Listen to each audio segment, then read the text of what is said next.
اعوذ باللہ من الشیطان الرجیم بسم اللہ الرحمن الرحیم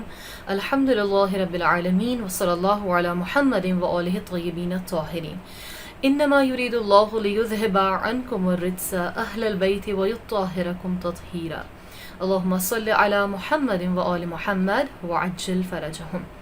تمام مومن و مومنات کی بارگاہ میں ہدیہ تبریک پیش کرتے ہیں یوم ولادت باسعادت امام علی ابن موسیٰ رضا علیہ السلام کے موقع پر،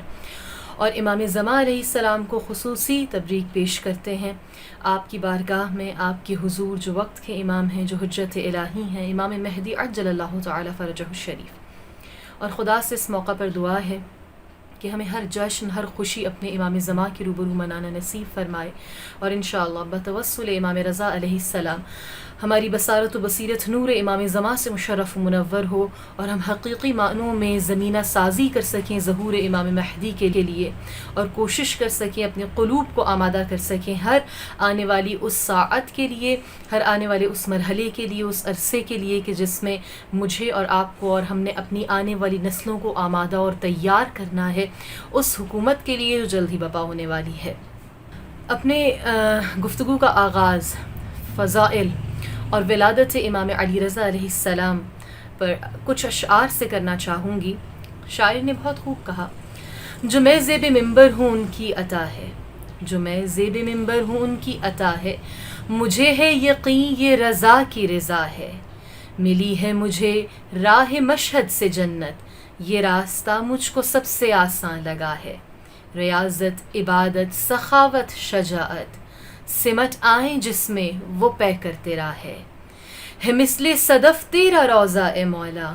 ہے مثل صدف تیرا روزہ اے مولا، یہاں جو بھی آیا وہ گوہر بنا ہے، ریاضت عبادت سخاوت شجاعت سمٹ آئیں جس میں وہ پے کر تیرا ہے۔ عزیزان من،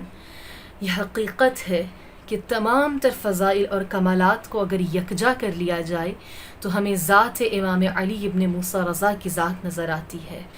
وہ غریب طوس کہ جو شاہ خراسان ہے، وہ غریب الغربا کہ جو سلطان عرب والعجم ہے، جو انیس النفوس ہے، جو شمس الشموس ہے، وہ امام کہ جو امام رؤوف، امام مہربان، امام ضامن آہو، امام سامن، وہ امام کہ جس کے روضے پہ جا کر احساس ہوتا ہے کہ جس طرح سے ایک نادان، ایک گناہگار بچہ اپنی ماں کی آغوش رحمت میں آ جاتا ہے، اس قدر چاہنے والے شیعان حیدر کرار سکون پاتے ہیں مشہد میں روزہ-اے-امام رضا علیہ السلام کے در پر حاضری دے کر، آپ کی ذریح کو بوسہ دے کر۔ عزیزان من، آج اسی امام کی، آج اسی سلطان عرب والعجم کی ولادت باسعادت ہے۔ وہ نور کہ جو مدینہ منورہ میں 148 ہجرہ 11 ذی-قعدہ اس طرح چمکا، اس طرح شمس امامت طلوع ہوا کہ میرا دل کہتا ہے کہ جس دن بی بی نجمہ خاتون اور امام موسیٰ کاظم علیہ السلام کی گود میں، آپ کے گھر میں یہ نور چمکا ہوگا، آپ متولد ہوئے ہوں گے، تو مدینے والوں نے یقیناً فرشتوں کی پھڑپھڑاہٹ کو اپنے کانوں سے سنا ہوگا، اس نور کو یقیناً اپنی آنکھوں سے دیکھا ہوگا کہ جو آپ کے متولد ہونے کی وجہ سے مدینہ اور زیادہ منور ہو گیا ہوگا، روضہ رسول پر ایک عجب جشن کا سما ہوگا۔ آپ کے والد گرامی خود امام معصوم امام موسیٰ کاظم علیہ السلام، آپ کی والدہ جنہیں ام ولد کہا جاتا ہے، جن کا نام خضران ہے، کچھ روایات میں آپ کا نام تکتم ہے، کچھ روایات میں آپ کو نجمہ خاتون کہا گیا۔ وہ برگزیدہ ہستی کہ جس کے بارے میں خود امام معصوم گواہی دیتے ہیں، جس کے بارے میں خود جناب حمیدہ خاتون کہتی ہیں کہ آپ سے زیادہ بزرگ و برتر، آپ سے زیادہ پاک و طاہر، آپ سے زیادہ تقوی و پرہیزگار اور ورع میں بہترین خاتون میں نے کوئی نہ پائی کہ جسے پھر میں نے اپنے بیٹے موسیٰ کے لیے موسیٰ کو ہبہ کر دیا، اور پروردگار عالم نے پھر اس کے بطن سے ایک ایسا بیٹا عطا کیا کہ جو افضل کائنات ہے، جو افضل البشر ہے۔ وہ بی بی کہ زان زیارت وارثہ میں جو ہم گواہی دیتے ہیں،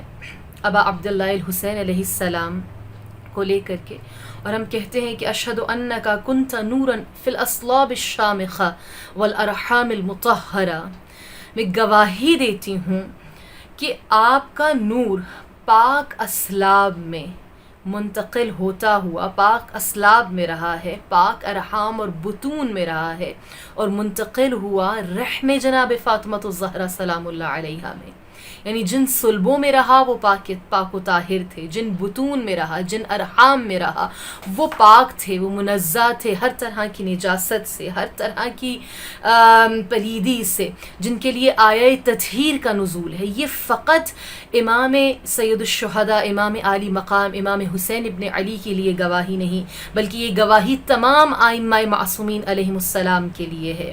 وہ ارحام بھی عزیزان خدا چن لیتا ہے، وہ بطون چنیدہ ہوتے ہیں، وہ گودیں بھی مصطفیٰ ہوتی ہیں، مجتبیٰ ہوتی ہیں، خدا ان کو چن لیتا ہے، منتخب کر لیتا ہے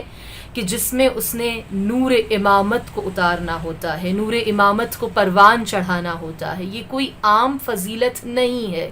اس کے لیے خود رسول اللہ، اگر ہم ولادت امام علی رضا علیہ السلام کی بات کریں تو خود رسول اللہ جناب حمیدہ خاتون یعنی زوجہ امام جعفر الصادق علیہ السلام کی، آپ بیان کرتی ہیں، کہتی ہیں کہ میں نے جب بی بی نجمہ خاتون کو خریدا، کنیزی میں لیا، تو تمام تر کنیزوں میں نے زہد اور تقوی میں سب سے بہترین آپ کو پایا، آپ کی عبادت، آپ کی اطاعت الہی، آپ کا ورع، آپ کا حسن اخلاق سب سے بہترین تھا، اور تبھی میں نے سوچا کہ میں ہبہ کروں یہ کنیز اور اسے مختص کر لوں اپنے بیٹے موسیٰ بن جعفر کے لیے۔ اور یہ آپ نے کب کیا کہ جب آپ کے خواب میں خود رسالت مآب صلی اللہ علیہ وآلہ وسلم آئے، اور آپ فرماتی ہیں کہ انہوں نے کہا کہ اے حمیدہ، یہ تیری کنیز جو نجمہ ہے یہ بہت ہی خاص ہے، یہ کنیز خدا ہے، اور جو ورع، جو تقوی اس کے اندر پایا جاتا ہے وہ اس وقت اور کسی خاتون کے اندر نہیں۔ اور بحکم رسول اللہ آپ نے اپنے بیٹے موسیٰ بن جعفر کے لیے یعنی امام موسیٰ کاظم علیہ السلام کے لیے جناب نجمہ کو مختص کر دیا، آپ کا عقد ہوا، آپ کا نکاح ہوا، اور پھر رسول اللہ نے جس طرح سے خوشخبری اور نوید دی تھی، کیوں کہا کہ یہ جو پرہیزگاری میں سب سے بہتر خاتون ہے، اس کے بطن سے خدا موسیٰ بن جعفر کو وہ بیٹا عطا کرے گا جو حجت الہی ہوگا، جو افضل البشر ہوگا، جو افضل کائنات ہوگا، جو عالم زمانہ ہوگا۔ اور ایسا ہی ہوا 11 ذیقات کو بطن رحم جناب نجمہ خاتون سے، جنہیں تکتم بھی کہا جاتا ہے، مگر میں نے یہ بات جو آپ کے سامنے عزیزان بیان کی کہ یہ پاک اور طاہر ارحام ہیں، وہ اسلاب کے جن اسلاب میں نور امامت چمکتا ہے اور رہتا ہے، وہ یقیناً خاص ہیں، وہ عام نہیں ہیں۔ یہی ہوا، آپ کو اسے تکتم کہا جاتا تھا، خضران کہا جاتا تھا، اور مختلف نام ہیں، اسما ہیں کہ جو تاریخ میں ملتے ہیں، مگر روایت کہتی ہے کہ جس دن امام رضا علیہ السلام متولد ہوئے اس کے بعد سے جناب نجمہ خاتون کو طاہرہ کہہ کر پکارا گیا، خود امام معصوم نے آپ کو طاہرہ کہا، اور اس کے بعد سے آپ کو طاہرہ کے اسم سے اس طرح سے موسوم کیا گیا کہ اس کے بعد سے آپ کو تمام تر لوگ، تمام خلائق دنیا طاہرہ ہی کہہ کر پکارتی تھی۔ سوچئے اس امام رؤوف، اس امام مہربان کی ولادت ہے کہ جس کی ولادت کے بعد ان کی ماں کا اسم طاہرہ ہو گیا۔ آئیے ہم بھی طہارت مانگتے ہیں شاہ نجف کے بیٹے سے، والی مشہد سے،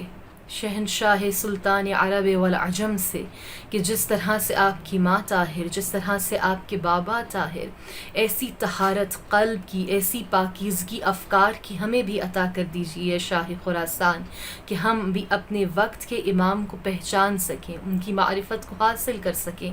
آپ تو امام رؤوف ہیں، آپ تو امام مہربان ہیں، آپ جیسا مہربان امام خوش قسمت، خوش نصیبوں کو عطا ہوتا ہے۔ خدا کا شکر ادا کرتے ہیں آج کی اس پرمسرت موقع پر کہ اس نے ہمیں در امام علی رضا علیہ السلام سے متمسک کیا، منسلک کیا۔ ہم جتنا بھی شکر ادا کرنا چاہیں ہم اس نعمت عظمیٰ کا شکر ادا نہیں کر سکتے، اس عظیم نعمت کا شکر ادا نہیں کر سکتے۔ عزیزان من، امام رؤوف امام مہربان کی بارگاہ میں چلیے، وہ امام کی جو فقط اپنے شیعان، اپنے چاہنے والوں کی تمام تر صفات کی جو اعلیٰ ہیں، جو بہترین ہیں، ان پر نگاہ رکھتے ہیں، جو گناہ گاروں کے گناہوں سے ترک نظر کرتے ہیں، وہ نہیں دیکھتے کہ یہ کتنا گناہ گار ہے، وہ نہیں دیکھتے کہ اس نے کتنے گناہ کیے ہیں، فقط اپنی واسع، اپنے وسیع رحمت میں اپنے چاہنے والوں کو، اپنے شیعان کو لے لیتے ہیں۔ امام رؤوف کی بارگاہ میں ہی آج متوسل ہوتے ہیں۔ یہاں پر مجھے ایک آغا شیخ محسن قرائتی کا واقعہ یاد آتا ہے، جس میں آپ کہتے ہیں کہ میں حرم امام علی رضا علیہ السلام میں بیٹھا ہوا تھا، اور یہ کہ میں حاضری دوں اذن طلب کر رہا تھا۔ وقت آیا کہ میں امام کی ذریح کے قریب گیا، میں نے سلام کیا، میں نے بہت سی دعائیں مانگی، لیکن جب میں نے دعا مانگی اس کے بعد ایک مرتبہ میری اپنے اعمال پر نظر گئی، تو میں نے سوچا اور اپنے دل ہی دل میں کہا کہ بے شک امام رضا امام رؤوف ہیں، امام مہربان ہیں، مگر وہ رؤوف اور مہربان ہیں، ساتھ ساتھ حکیم بھی ہیں، امام حکیم ہیں، امام دانا ہیں، تو وہ کوڑے میں زعفران کو نہیں پھینکیں گے۔ کہتے ہیں کہ پلٹ کر میں پلٹا، ابھی میں چند قدم ہی آگے نکلا تھا اور امام کے ذریعے سے دور ہوا تھا کہ ایک جانب سے ایک شخص آیا اور اس نے میرے ہاتھ میں زعفران پکڑوا دی۔ چونکہ میں فکر میں مختلف محو تھا اور میں دوبارہ آ کر صحن امام رضا علیہ السلام میں بیٹھ گیا، متفکر تھا۔ تھوڑی دیر کے بعد جب میں نے اپنے ہاتھ کی جانب دیکھا کہ یہ کیا چیز ہے، تو میں کیا دیکھتا ہوں کہ وہ میرے ہاتھ میں جو شخص چیز پکڑوا کر گیا، میں نے غور کیا تو وہ زعفران تھی۔ ایک مرتبہ بے ساختہ آپ کے لبوں سے یہ جملہ نکلا کہ امام رؤوف امام مہربان ہیں، یقیناً آپ اپنے چاہنے والوں کی فقط نیک اعمال کو دیکھتے ہیں، ان کی چاہت، ان کی محبت کو دیکھتے ہیں۔ بے ساختہ آپ کے لبوں سے جملہ نکلا، آپ نے کہا کہ امام نے کوڑے میں زعفران پھینک دی، یعنی انہوں نے میرے اوپر نظر رحمت کر دی۔ جس طرح سے ہم پروردگار عالم کو کہتے ہیں کہ جس کی رحمت اس کے غضب سے بڑھی ہوئی ہے، یہ تجلیات الہی کے پرتوں ہیں، یہ مظہر العجائب ہیں، یہ پروردگار عالم کی ذات کے مظہر ہیں، اس کو سمجھانے والے، اس کو بتانے والے، اس کی معرفت کرانے والے، تو یقیناً یہ پرتوں ہیں تجلیات الہی کے۔ جس طرح سے خدا کی رحمت اس کے غضب سے بڑھی ہوئی ہے، اسی طرح سے آپ امام رؤوف ہیں، آپ امام رضا، آپ امام مہربان ہیں کہ آپ کی محبت، آپ کی چاہت ان گناہوں سے بڑھ کر ہے کہ جو آپ کے شیعان کرتے ہیں۔ عزیزان سوچئے کس قدر مہربان امام کی نعمت سے خدا نے مجھے اور آپ کو نوازا ہے۔ ہم کیوں اپنے گناہوں کو ترک نہ کریں کہ جن کے پاس امام رؤوف ہیں، امام مہربان ہیں، سلطان عرب والعجم ہیں، جو غریبوں کی، فریادیوں کی، مسکینوں کی آواز پر لبیک کہنے والے ہیں، جو فریاد رسی کرنے والے ہیں، جو محتاجوں کے سوال کو اس طرح پورا کرتے ہیں کہ پوری دنیا سے اگر مایوس ہو جائیں تو آپ در امام علی رضا پر آ جائیے، اپنے سر کو جھکائیے اور دیکھیے کس قدر قلبی اور فکری سکون آپ کو امام رضا عطا کرتے ہیں۔ انشاءاللہ کہ ہم کوشش کریں امام کی سیرت پر عمل کرنے کی، امام کی زندگی کو سمجھنے کی، اور اس سمجھ سے، اس تمام تر مطالعے سے، اس تفکر سے، اس عمل سے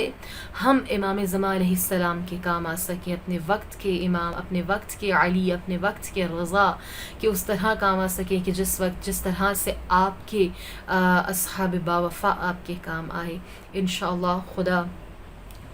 تمام تر لوگوں کی توفیقات میں آج کے دن کے صدقے سے تمام شیعان حیدر کرار کی توفیقات میں انشاءاللہ اضافہ کرے، اور اس وبا سے امام رؤوف کے صدقے سے تمام لوگوں کو، پوری انسانیت کو چھٹکارا ملے، اور خدا شفا دے تمام مریضوں کو، اور جو لوگ ہم سے جدا ہو گئے ہیں خدا ان کی مغفرت فرمائے انشاءاللہ، اس دعا کے ساتھ کہ امام برحق کا ظہور جلد از جلد ہو تاکہ تمام تر مصائب اور آلام سے ہماری جان چھوٹے، اور وہ امام جو نجات دہندہ ہے پوری انسانیت کے لیے خدا جلد اسے زمین پر بھیج دے انشاءاللہ۔ اللہم عجل لولیک الفرج، اللہم صل علی محمد وآل محمد وعجل فرجہم۔